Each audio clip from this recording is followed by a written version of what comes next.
These are tested fixes that have worked for many users, including myself. Follow them one by one, and hopefully your issue will be resolved. If not, we'll cover some DIY hardware troubleshooting steps later in the video. Let's walk through the steps, starting with the simplest. First, do a power reset.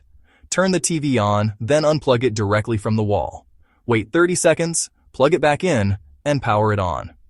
This clears temporary glitches that can cause display issues, and it works more often than you'd think. If the problem's still there, go to next step.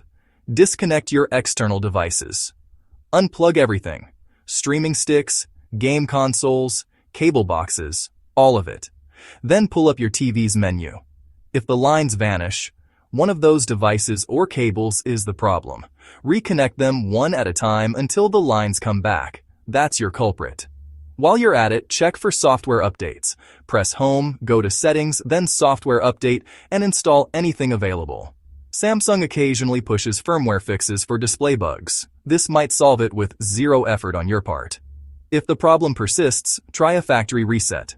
Keep in mind that this wipes your settings and apps, but if the issue is software-related, a clean slate can fix it. Next, check your TV power source. Plug the TV directly into a wall outlet. No surge protectors, no extension cords. Now, if the lines show up on the TV's startup screen or built-in menus before any device is connected, the problem is likely hardware. One common cause is a loose ribbon cable inside the TV, connecting the display panel to the control boards. If you're comfortable opening it up, carefully inspect and reseat those connections. Another possibility is the T-Con board, the component that controls how the image is sent to the screen. A faulty T-Con is a frequent issue for horizontal lines and is usually replaceable. Work through these fixes in order, and you'll either solve the problem or know exactly what you're dealing with. Good luck!